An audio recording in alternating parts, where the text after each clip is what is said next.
The 12 Steps Program to Quit Addiction. Step 8. We made a list of all persons we had harmed and became willing to make amends to them all. In the previous steps, we began to make peace with our higher power and with ourselves. In the 8th step, we begin the process of making peace with others by acting on our character defects. We inflicted harm on ourselves and those around us. In the 7th step, we asked our higher power to remove our shortcomings. However, in order to gain true freedom from our defects, we need to accept responsibility for them. We need to do whatever we can to repair the harm we've done. In step 8, we begin to rectify our wrongs. We begin to accept responsibility for our actions by listing all the people we have harmed and by becoming willing to make amends to them all. While our efforts to make amends may make a difference in the lives of those we have harmed, this process has its greatest impact on our own lives. Our objective is to begin clearing away the damage we've done so that we can continue with our spiritual awakening. By the time we work our way through the process of making amends, we will surely be astounded by the level of freedom we feel. We are involved in a process designed to free us from our past so that we are able to live fully in the present. Many of us are haunted by memories of our mistreatment of others. Those memories can creep up on us without warning. Our shame and remorse over our past actions are so deep that these recollections can cause us to feel unbearable guilt. We want to be free of such guilt. We begin by making a list of the people we've harmed.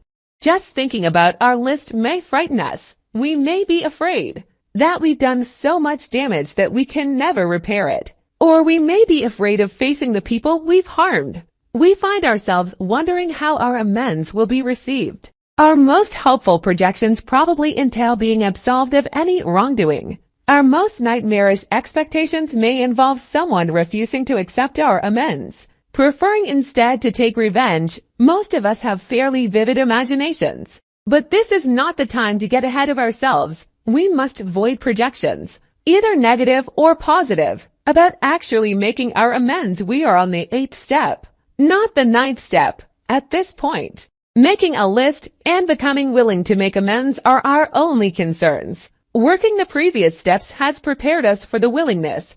We need to begin the 8th step. We've honestly assessed the exact nature of our wrongs and examined how our actions affected others. It was not easy to admit our wrongs. We had to believe in a power that would supply us with courage and love us through the pain involved in reviewing the results of our addiction. The same honesty and courage we called upon as we wrote our inventory and shared it are just as vital in making our amends list. We've been practicing these principles all along and are quite familiar with them. The 8th step is simply a continuation of our efforts to find freedom by applying spiritual principles. Making the list and becoming willing may be difficult unless we overcome our resentments. Most of us owe amends to at least one person who has also harmed us. Perhaps we haven't truly forgiven that person yet, and find we are very reluctant to put her or his name on our list. However, we must. We are responsible for our actions. We make amends because we owe them. We must let go of resentments and focus on our part in the conflicts in our lives. We won't get better and be able to live the spiritual life we are seeking if we are still in the grip of self-obsession. We let go of our expectations, and we let go of blaming anyone for our actions. Our idea that we have been a victim must go. In the 8th step, we are not concerned with what others have done to us. We are concerned only with accepting responsibility for what we've done to others. If we still bear anger towards some of the people in our past, we will need to practice the spiritual principle of forgiveness. Our ability to forgive comes from our ability to accept and be compassionate with ourselves. However, if we have difficulty, we can ask our higher power for help. We pray for whatever it takes to become willing to forgive. We've begun to accept ourselves as we are. Now we begin to accept others as they are. In developing a list of all the people, places, and institutions to whom we owe amends, we may wish to review our 4th step. If we've done a thorough 4th step, It should clearly outline our part in the conflicts in our lives and show how we harmed others by acting on our defects of character. We find the people we wounded with our dishonesty, the people we stole from or cheated, the people who were on the receiving end of our wrongs. We also take note of how we harm society as a whole and add that to our list. We may have drained community resources, exhibited offensive behavior in public, or refused to contribute to the general welfare.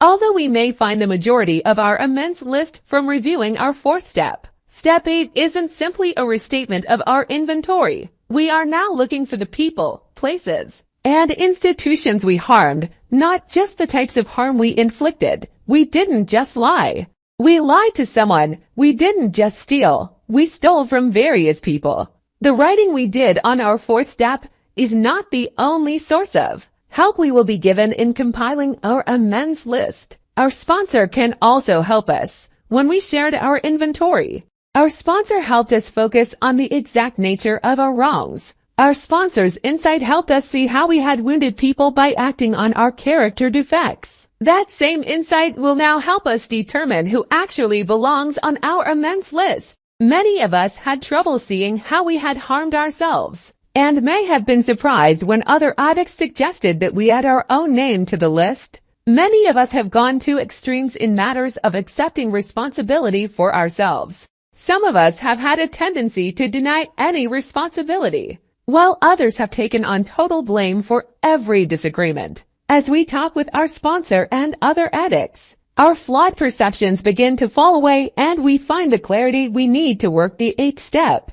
With the help we have received, we start to develop a realistic view of where our responsibility truly began and ended.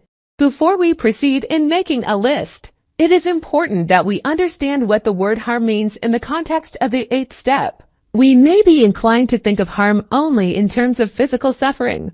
However, there are many different forms of harm, causing mental anguish, property damage, or loss, inflicting long-lasting emotional scars, betraying trust, and so forth. Though we may exclaim, "But I never meant to hurt anyone," this is beside the point. We are responsible for the harm we caused no matter what our intentions were. Any time when people were hurt in any way because of something we did, they were harmed. To gain a better understanding of how we may have harmed people, we may want to put ourselves in their shoes if we can imagine what it felt like to be the victim of our reckless disregard for those around us. We shouldn't have any trouble adding those names to our list. In addition to understanding what harm means, we also need to understand what make amends means.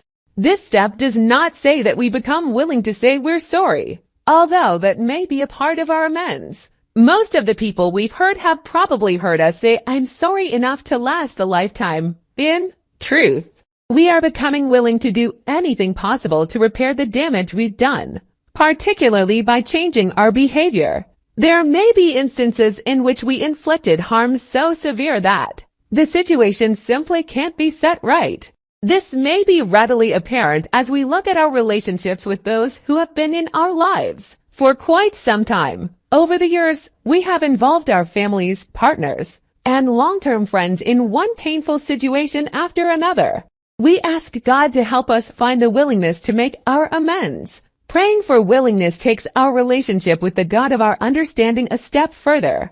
In the 7th step, we furthered our personal relationship with our higher power by asking for freedom from our shortcomings. Now we trust that power to provide us with whatever we need to work the 8th step. Our commitment to recovery includes becoming ready to go as far as we must. A higher power is working in our lives, preparing us to be of service to others. The changes brought about by that power are evidenced by our changing attitudes and actions.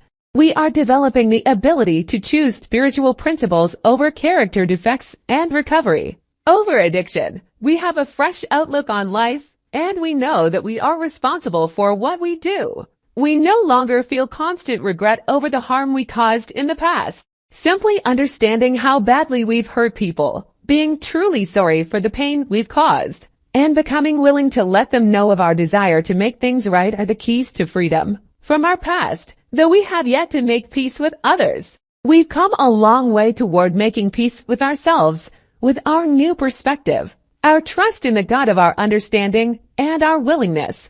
We go on to step 9.